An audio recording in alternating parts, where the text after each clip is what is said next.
Hey y'all, and welcome back to my channel. So today I'm doing my twin pregnancy bump update or pregnancy update from weeks 29 to 34. And it's usually I usually try to do my pregnancy updates, every 4 weeks, but I got word that will pretty much change this, and I'm pretty sure this is probably going to be my last pregnancy update for you guys, or I might try to squeeze in one more before it's time to meet these little girls. Starting off, a question that I have been asked a lot is if we are going to try to do another VBAC, or if you guys don't know what VBAC is, it's a vaginal birth after cesarean. I had a successful VBAC with my almost soon-to-be 3-year-old son Ansel. With my daughter Ava, I had a C-section of 31 weeks, and today I got the call that due to my twin girls' size, they are healthy, they are growing, they are just smaller than average. They're smaller than gestational age. That's something that they have been telling me since about, I want to say, my anatomy scan, that my girls are small. And I knew this even with my daughter Ava, with my son Ansel, who was smaller than average, that I just don't make giant babies. I just don't. And of course, my weight gain throughout my pregnancy has not been where the doctors wanted it. So of course, we are now coming to terms with what is the best birth plan and what we should do, and not so much for me, but in the sake of these little girls and how they would do during labor and what's the best for them. So ultimately, I had my weekly doctor's appointment yesterday, which was a Thursday. Today's a Friday, and the doctor just pretty much said that they think it's best that we go ahead and have a scheduled C-section at 37 weeks. That is about 2 weeks away from the time that I'm filming this video. So my birth plan pretty much went out the window.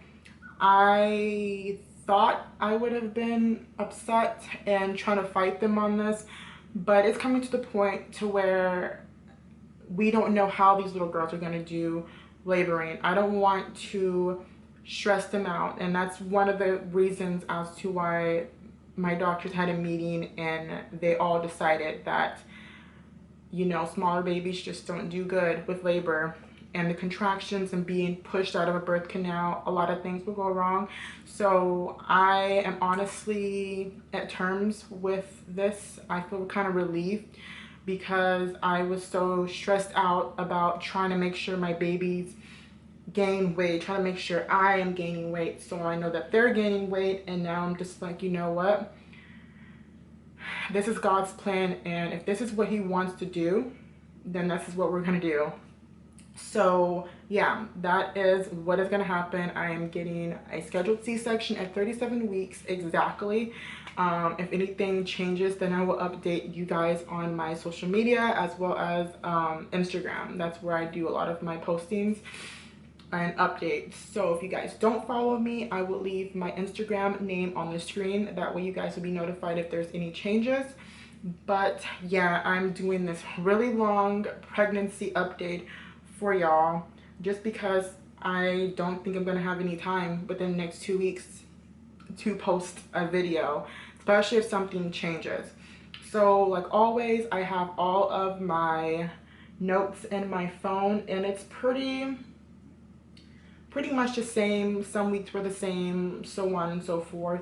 So yeah, I'm gonna go ahead and start off with week 29. So on week 29, I was preparing for our flight to Texas. I went to Texas for 2 weeks, or I want to say 13 days. I went to Texas to visit family and friends, and that's where my mother threw me this beautiful surprise baby shower. I will try to leave pictures at the end.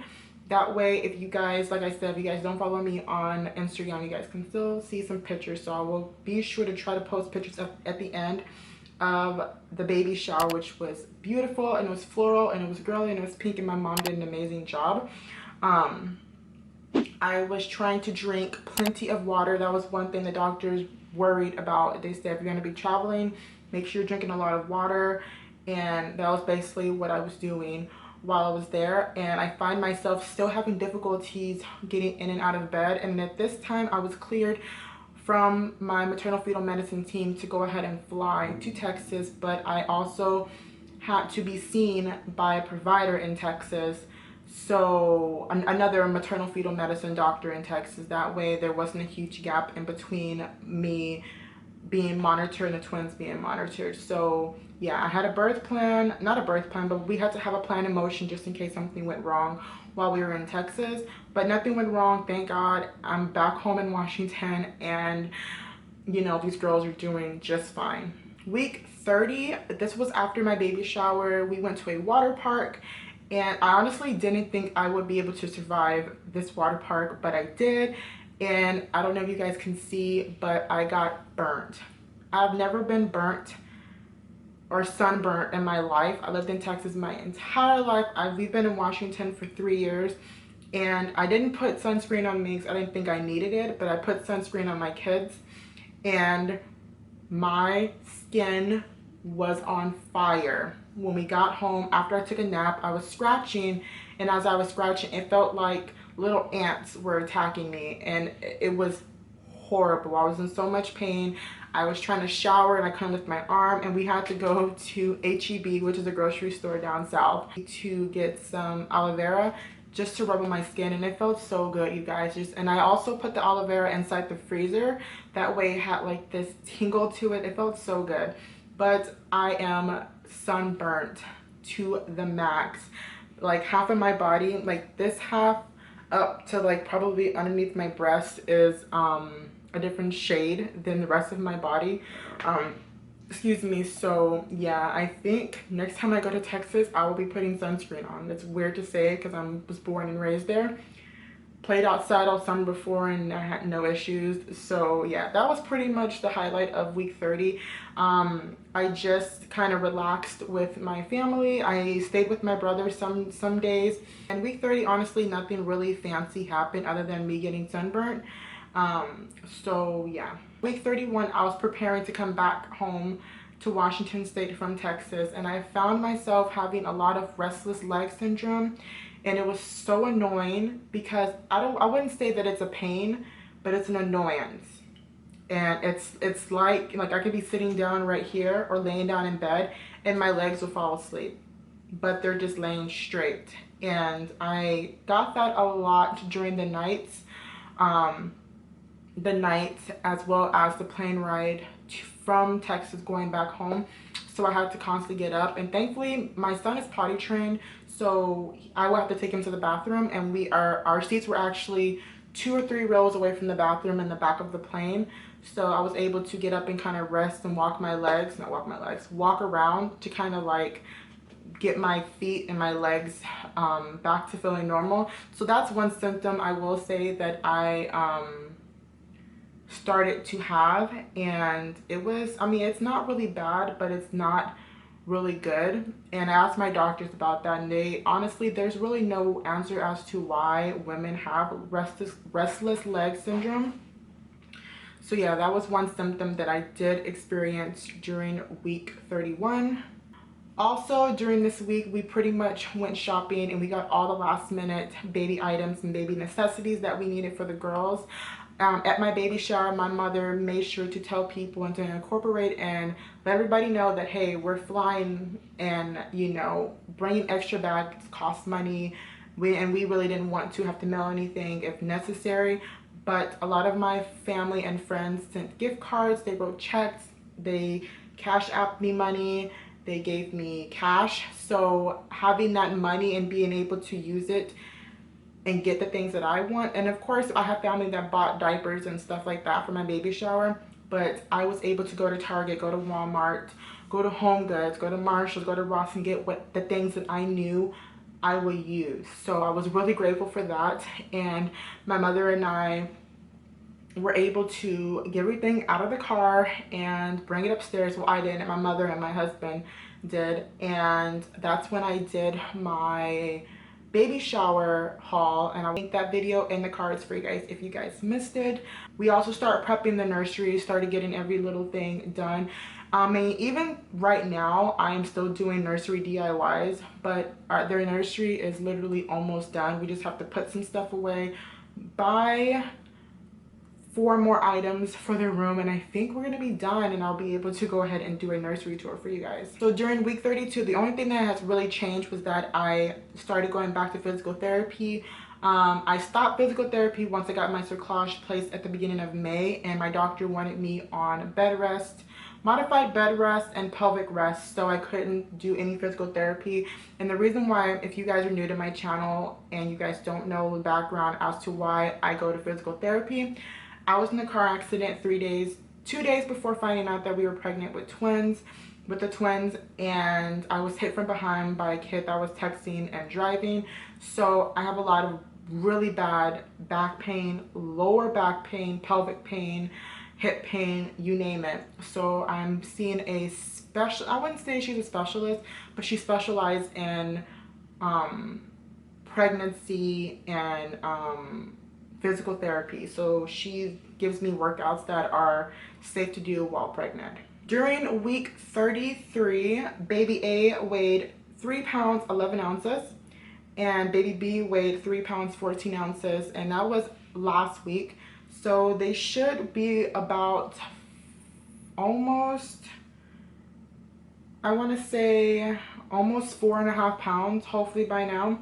That is the goal. I want both of these babies to be at least 5 pounds when I give birth. Because I'm currently, as of right now, I'm currently 34 weeks and 4 days. So I'm praying to God that these babies have gained weight, but we won't know that until our next Thursday appointment with our maternal fetal medicine doctor. So who knows? But I'm eating a lot, and I feel like I'm getting bigger. So I don't know. So on July 9th, I was admitted to the hospital. That's when I got my cerclage removed. My cerclage was tugging and pulling and was really, really uncomfortable. And this was like 33 weeks and 1 day when this happened. And I was so uncomfortable. And with that cerclage, I was also having contractions, which when they clipped the cerclage, I felt immediate relief and I wasn't in pain. Walking up the stairs was painful. Sitting down the toilet was painful. Sitting down in general was painful. Driving my car, you name it, it was extremely painful. And now that I have that cerclage removed, I am 1 centimeter dilated and I'm 80% effaced, and my cervix is really, really soft. I had to stay in the hospital. This was during week 33. I had to stay in the hospital for 2 days. I had to get 2 rounds of steroid shots for the girls' lungs, just in case I went into spontaneous labor, you know, shortly after that. I was hooked up to a monitor, and I also had 2 iron transfusions, which honestly, after having my iron transfusions, I feel so much better. I feel like I have so much more energy, and I don't have a craving for crushed ice. My whole pregnancy, I have been anemic, and my whole pregnancy, I have been eating ice. So it's just crazy how a little bit of iron can change your whole outlook on your very weird cravings. Yeah, baby B is breech. She's been breech. I want to say my entire pregnancy, she's been breech. She's only been head down once. And now that, you know, we're coming to an end, she has no space to move around, and I know that I feel as though she's trying to move downwards where her sister is, and it's just not working. My stomach is always like misshaped and weird, and I just feel like she's trying her best to, you know, get into the right birthing position, but it's just not working for her. So with that being said, I'm always uncomfortable, and she has just planted herself right underneath my breast right here. And with that, I was having really, really bad gas, burping wise, and I was so uncomfortable. Like, I couldn't drink anything without it feeling like something was getting stuck, like a gas bubble was getting stuck. but I did take some gas X pills and that helped out, and the pressure, she's actually gone a lot lower, which I think baby A has dropped, and she kind of just fell into place, I guess you can say. So I don't have that issue no more. And that issue, like I had that issue like 2 or 3 days ago, and I feel a lot more relief now. And but yeah, knowing that she's still breech is ridiculous. During my NST testing, which was yesterday, which is a non-stress test for the girls, both of them passed. Both of them are practicing their practice breathing. And one thing they want to see on the test is when they move, their heart accelerates. And let me just tell you guys, baby B gave this nurse a run for her money. Baby A did everything that she needed to do within like 10 minutes, but they keep you on until both babies are doing it, and they have to have a certain amount. But baby A was able to do all of hers within the first 10 or 15 minutes. Baby B, on the other hand, she did one here, waited 15 minutes, did another one here. So they had to get like this little machine, or not the machine, like this little device that makes like this, it's kind of like a vibrating noise. And they placed it literally right on top of her head, and she didn't like that, but she was able to get the rest of her testings and everything like that done. So I was really tired during this NST, and the nurse she was so sweet. We tried everything. I tried apple juice, I tried jumping up and down. Baby B just was not having it. Whew.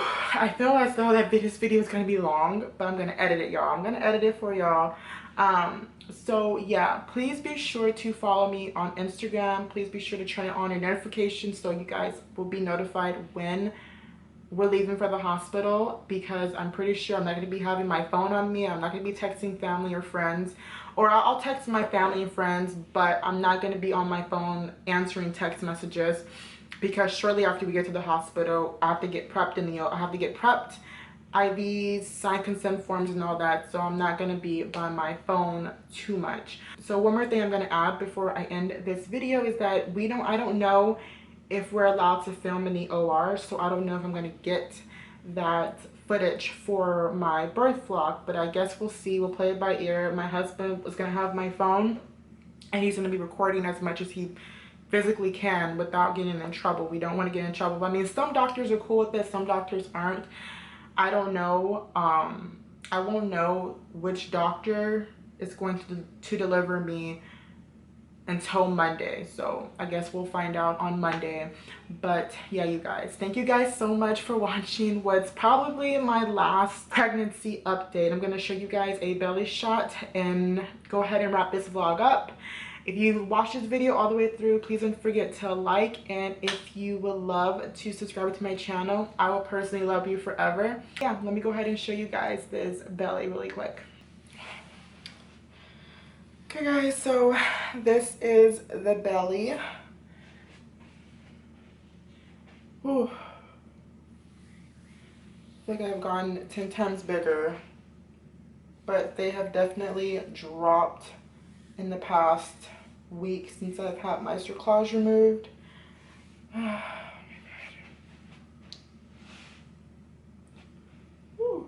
Okay. Hey guys, thank you guys so much for watching, and I'll see you guys on my next video. Bye guys.